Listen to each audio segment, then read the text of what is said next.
Hello everyone, I am Ishita Raj, working as an intern in Lexus & Company, and I am going to present on the topic the anticipatory bail. So the normal bail definition is the release of a person from a legal custody by undertaking that he shall appear to the time and place designated and submit himself to the jurisdiction and the judgment of the court when required. And anticipatory bail is different from the normal bail in the sense that the its definition is written in the section 438 of the CRPC, and in the subsection 1 the definition is laid down that any person who has been accused who is believed to be falsely accused for a non-bailable offense may apply to the High Court or the Sessions Court for a direction under this section. Uh, and if the court thinks that he is fit for the event, then he shall release him on bail. So, the rationale behind the anticipatory bail is it was firstly included in the 41st Law Commission in 1973, and its necessity is when influential people try to convey that the other person is being accused in the false case.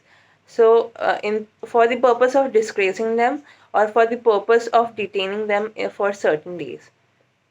Apart from false cases, there is a reasonable ground that holding a person accused for an offense is misusing his liberty while on bail.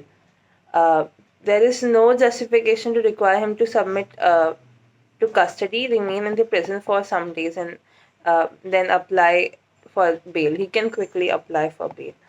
So, not everyone gets the anticipatory case bail. Only people who only in exceptional cases when the court feels that he's fit to be given, then only he is given.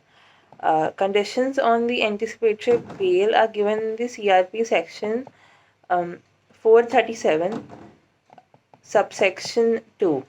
So there are 4 conditions that a HC or court of session can make directions in the particular case if they may think fit, including a condition that a person shall make himself available for interrogation by a police officer when required, that he will not threaten the person who has accused him in order to manipulate the facts in front of the court. Third is that the person cannot leave the country without the permission of the court. And fourth is the conditions imposed under the subsection 3 of section 437. So, thank you. This was a presentation on the anticipatory bail.